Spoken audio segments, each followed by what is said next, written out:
Hola a todos y bienvenidos a este nuevo espacio de podcast llamado Una perspectiva masculina sobre el privilegio de los hombres. Mi nombre es Juan Camilo Monsalve García, soy estudiante de Derecho de la Universidad de los Andes y quiero invitarlos a un ejercicio de reflexión. Hoy les traemos el episodio inicial de esta serie, donde hablaremos un poco de lo que significa ser hombre en la sociedad colombiana.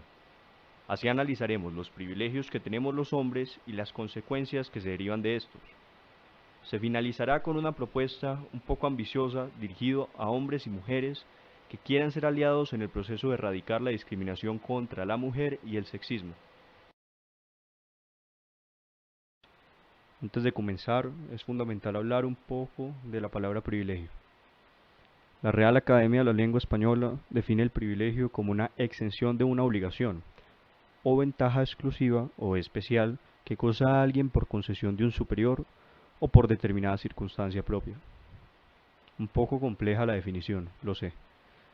Lo importante aquí es entender que en últimas el privilegio consiste en un permiso para no cumplir con una obligación o en una ventaja. Lo más interesante de la definición es que establece que este privilegio se deriva de una concesión de un superior o por determinada circunstancia propia. Entonces aquí ya empiezan a surgir una serie de interrogantes interesantes que espero poder resolver el día de hoy. Personalmente creo que lo más interesante del privilegio es el hecho de que quienes lo tenemos lo damos por sentado y simplemente somos incapaces de percibirlo, por lo menos en una primera instancia. Esa ceguera crónica que inunda nuestras vidas se vuelve determinante a la hora de tomar decisiones, actuar y expresarnos. El problema comienza cuando nuestro sesgo se materializa en actos discriminatorios y deshumanizantes. Digo nuestro sesgo porque me considero una persona privilegiada en muchos aspectos de mi vida.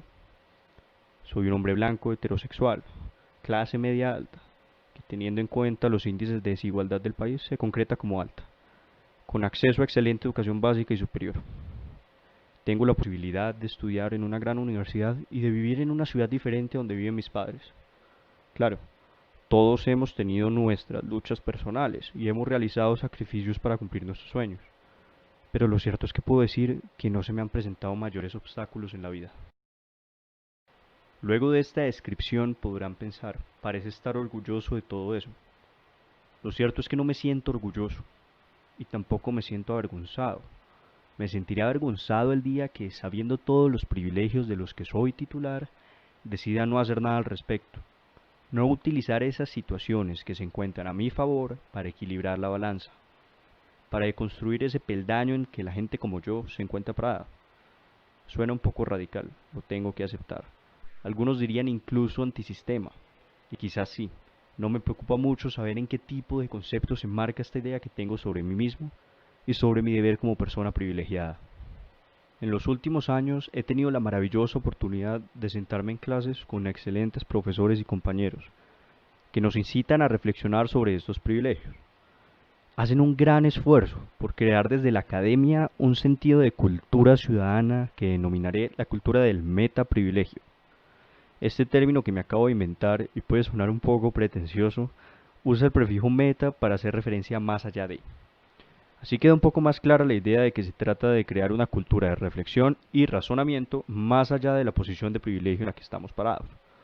Esto supone inevitablemente que seamos conscientes de que somos privilegiados para así entrar en este nuevo ámbito del razonamiento. Luego de esta breve introducción es hora de que entremos en materia. Hoy quiero hablarles de un tema que me inquieta, el privilegio de los hombres. Probablemente muchos de ustedes ya hayan escuchado algo al respecto. Algunos pensarán que se trata de pura retórica vacía, manipuladora, de un proyecto ideológico llamado feminismo. Otras personas, por el contrario, pensarán que es real, que invade todas las esferas de nuestra sociedad y es la causa principal de la discriminación sistemática contra las mujeres. Por eso quiero que escuchemos a Manuela, estudiante universitaria, que nos contará ella qué entiende por esta idea del privilegio de los hombres. ¿Qué es el privilegio masculino? Desde que nacemos, tan solo por tener un cromosoma diferente, las mujeres estamos destinadas a tener una vida de oportunidades y circunstancias totalmente diferentes. Tenemos que afrontar una brecha salarial irreparable, una inseguridad irracional e incombatible, un ascenso laboral y socioeconómico poco probable, una participación y representación política minoritaria, una estigmatización repulsiva.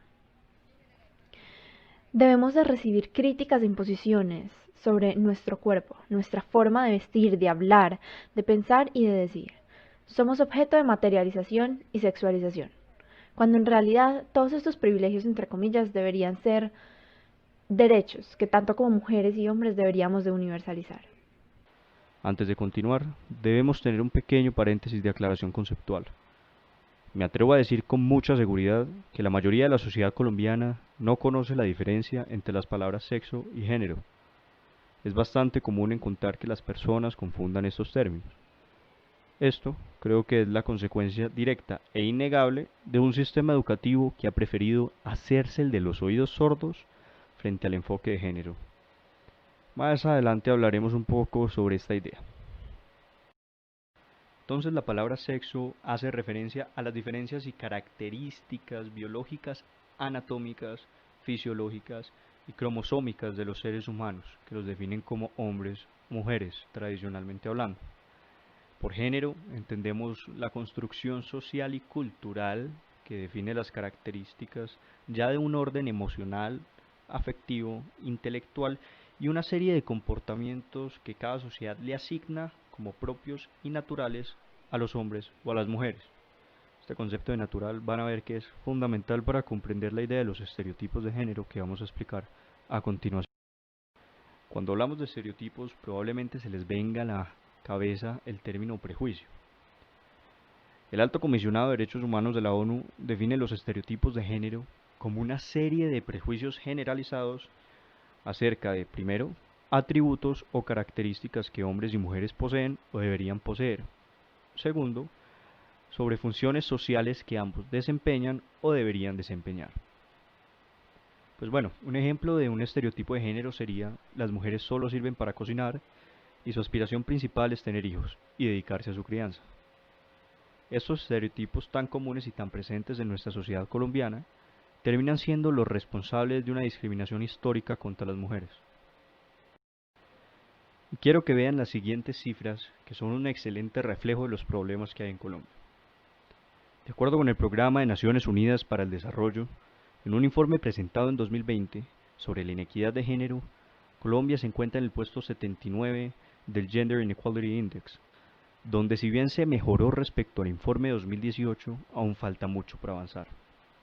Sumado a esto, el informe establece que el 91.4% de los colombianos mantienen al menos un prejuicio contra la mujer de los estudiados por el PNUD.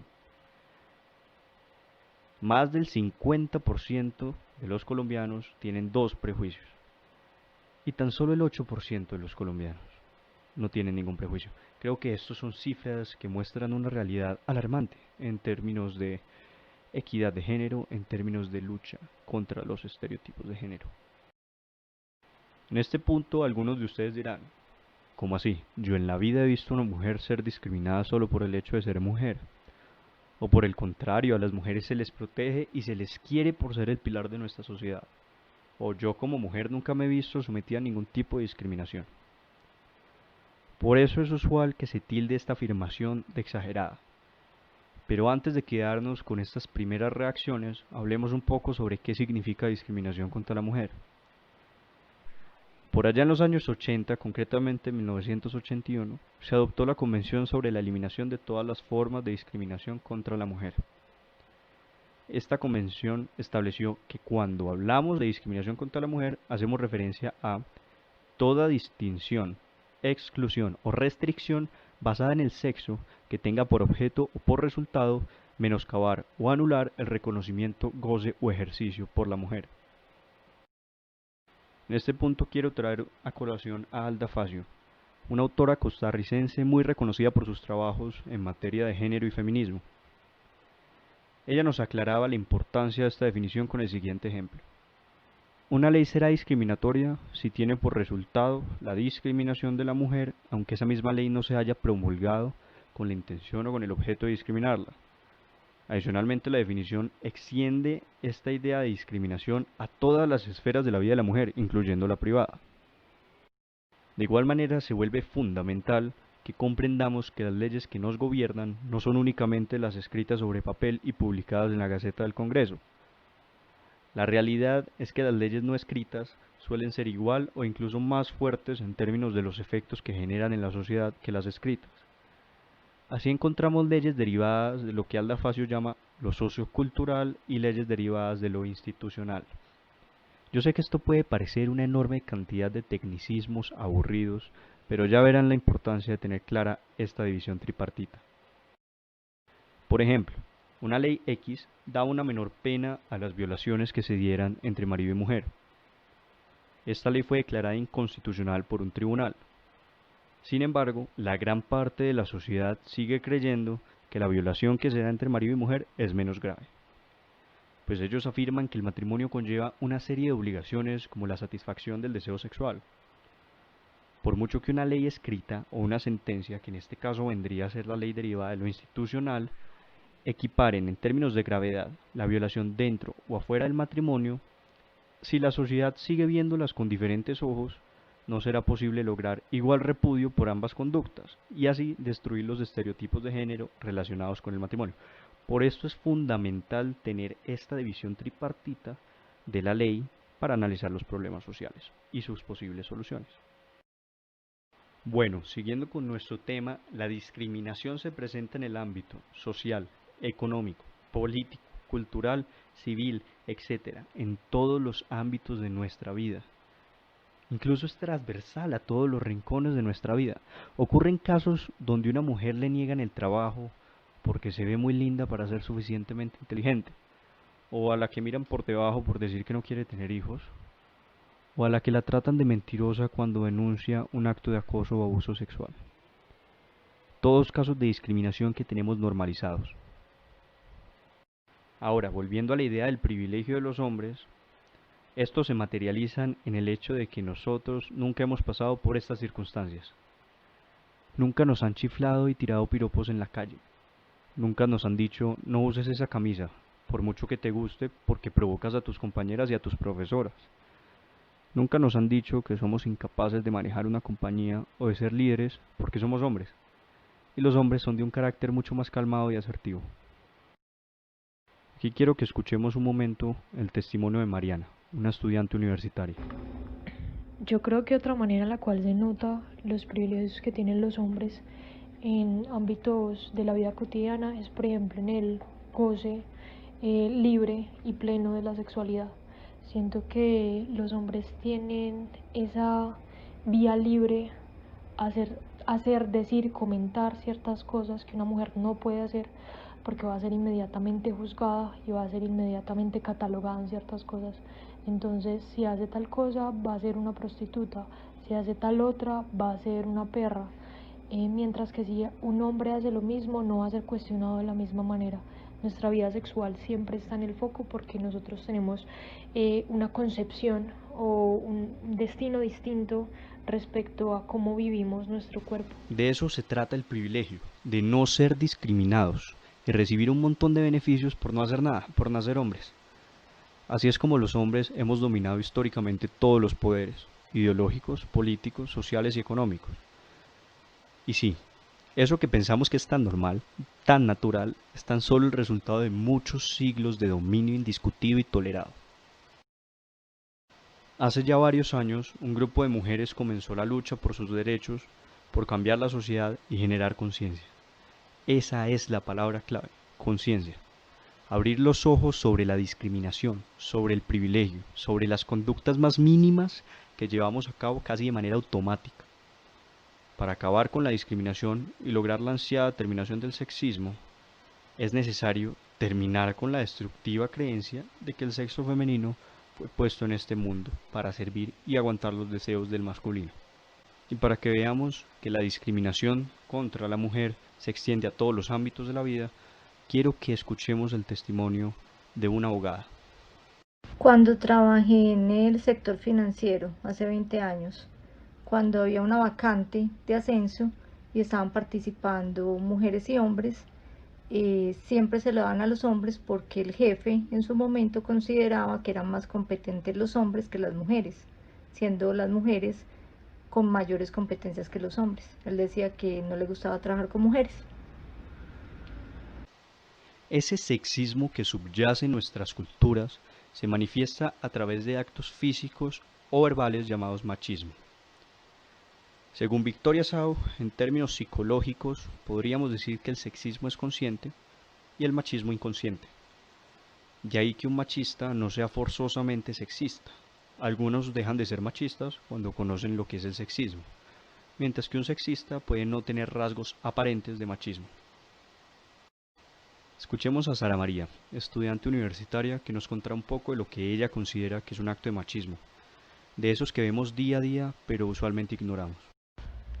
Una circunstancia donde siento que no me pongan bajo el mismo estándar que un hombre es cuando intento expresar mi opinión o algo o explicar algo que conozco bien, donde uno esperan que yo justifique y fundamente lo que estoy tratando de decir con unas fuentes mucho mayores que las que, por ejemplo, lo haría un hombre cuando él da su opinión o explica algo, como que cuando el hombre lo explica lo dan por sentado, cuando yo lo explico, en cambio, como que está la duda y hay que demostrar más. Y adicionalmente también esperan que lo haga entonces en un tono muy calmado, porque si llego a ponerme molesta en algún sentido, ya con eso casi que desacreditan lo que he dicho. Eliminar todos los rasgos de machismo en un individuo es un proceso complejo que parte de aceptar que somos machistas. Lo somos, lo hemos sido siempre y a menos que decidamos actuar desde ahora, lo vamos a seguir siendo. Empecemos por reconocer que históricamente los hombres hemos tenido una amplia variedad de privilegios injustificados y con efectos negativos sobre las mujeres. Esto ha construido un ambiente de profunda discriminación, escondido detrás de la idea de la naturaleza. Finalmente no existe razón alguna para que nosotros hombres detentemos esa posición de privilegio, sigamos siendo perpetradores de la situación que viven las mujeres. A continuación, escucharemos a Laura, estudiante universitaria, quien nos hablará sobre lo que es para ella el machismo en una situación concreta que es bastante común en el día a día. Para mí machismo es cuando después de que una mujer denuncia por acoso a alguien que está en su mismo círculo social, las demás personas y usualmente los amigos de a quien se denunció se empiezan a basar en todas las características que tiene esa persona para buscar invalidar o negar que el hecho pasó o que el acoso sí llegó a pasar. Muchas veces tildan a la mujer de que es una exagerada, la obligan a seguir conviviendo con su acosador porque ignoran el hecho y son cómplices. Tengo muy claro, y creo que todos lo deberíamos tener, que los hombres no somos llamados a ser los protagonistas de estas discusiones y luchas, pero podemos hacer un aporte valioso transmitiendo el mensaje. Esto implica entrar en un estado de constante cuestionamiento, donde todo lo que hemos concebido como normal y natural debe ser nuevamente analizado. Seamos aliados de un proyecto de transformación social que permite elevar a las mujeres a una posición no igual a la de los hombres, sino bajo el parámetro de lo humano. Para poder lograr este objetivo de terminar con la discriminación y el sexismo, debemos apelar a un análisis de género o con enfoque de género. Esto nos permitirá generar una conciencia de género que implique ser conscientes, valga la redundancia, de las relaciones de poder entre los sexos atravesadas por variables de raza, clase, opción sexual, edad, discapacidad visible, etc. No le tengamos miedo al enfoque de género. No se trata de un proyecto diabólico y homosexualizador, como muchos lo han querido mostrar. Solo basta con recordar el escándalo de las cartillas que terminó con la salida de la ministra de Educación Gina Parodi en 2016. En esta ocasión el ministerio se encargaba de revisar los manuales de convivencia de los colegios luego de que la Corte Constitucional lo ordenara, al estudiar el caso de Sergio Rego, un joven estudiante de 16 años que se habría suicidado en el 2014 como consecuencia del acoso del que fue víctima en su colegio, en razón de su orientación sexual. El ministerio repartió un documento con 34 preguntas a los rectores de los diferentes colegios del país, para estudiar si los manuales admitían o incentivaban conductas de discriminación por razones de género, identidad sexual, raza, etc. En medio de toda esta situación, empezaron a circular en redes sociales unas cartillas pornográficas, que supuestamente serían distribuidas a los estudiantes de los colegios. Esto llevó a que se organizara una serie de protestas ciudadanas en contra de la colonización homosexual, como fue denominada en su momento, y de la institucionalización de la ideología de género. Tal fue la presión y el punto del escándalo generado que el expresidente Juan Manuel Santos salió en televisión nacional a decir que el gobierno nunca promovió ni promovería la ideología de género. Pero ¿qué carajos es la ideología de género? Considero bastante ilustradora la explicación de ideología de Duncan Kennedy, quien considera que se trata de un proyecto en construcción tendiente a la universalización que se encuentra en un estado de constante cambio. Yo creo que el feminismo es un proyecto ideológico, así como el liberalismo o el conservadurismo que busca ser universal. Cuando hablamos de ideología no se trata de manipulación ni adoctrinamiento. Usualmente cuando hablamos de ideología de género nos referimos al enfoque de género, que puede ser o no atribuido a un proyecto ideológico llamado feminismo. La profesora de la Facultad de Derecho de la Universidad de los Andes, Isabel Cristina Jaramillo, escribía para Revista Semana que pensar con enfoque de género no es pensar para beneficiar solamente a unas cuantas personas. Tampoco es seguir pensando los problemas igual y agregar unos beneficios para mujeres. Recordemos siempre que las mujeres son la mitad de la población y que pensar en las mujeres es pensar en mejores maneras de organizar la sociedad para tener más igualdad y más paz. Acá quiero resaltar un punto que me parece fundamental en esta discusión. Yo considero que el enfoque de género debe estar acompañado por un análisis que propugne por la interseccionalidad. Este es un concepto que introdujo la autora estadounidense Kimberly Crenshaw, quien lo utiliza para explicar las diferencias en la discriminación que viven las mujeres afroamericanas en Estados Unidos. La interseccionalidad nos permite ver que las vivencias de las mujeres se ven impactadas no solo por el hecho de ser mujeres, sino por criterios de raza, etnia, clase socioeconómica, entre otros. Así podemos saber que no es la misma discriminación la que sufre una mujer blanca, estrato 6, en una ciudad capital como Medellín, que la que sufre una mujer afrocolombiana, estrato 1 o 2, en Buenaventura. La conclusión detrás de este ejercicio es que sí, los hombres detentamos una posición privilegiada sobre las mujeres en la sociedad, por el simple hecho de ser hombres. Nuestra labor es ser aliados de las luchas de las mujeres y buscar concientizar a todos los colombianos, primero, sobre la existencia de esta realidad y de la discriminación que sufren las mujeres, y en segundo lugar, sobre la magnitud de este problema. Para lograrlo, debemos comenzar por educar, no solo a los niños y a los adolescentes, sino a todos los miembros de esta sociedad, sobre lo que significan conceptos claves como sexo, género, feminismo y enfoque de género.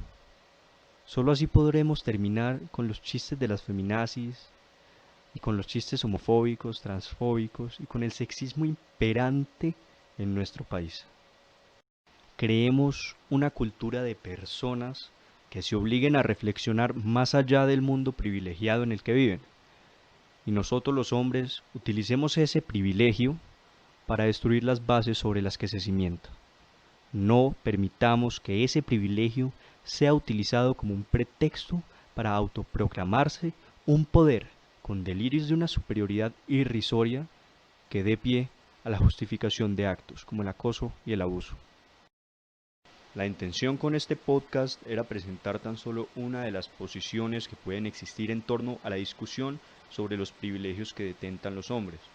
Mi objetivo no es para nada ser el protagonista de una lucha que es de las mujeres. Por eso quise incluir diferentes voces que pudieran compartir conmigo este espacio de reflexión.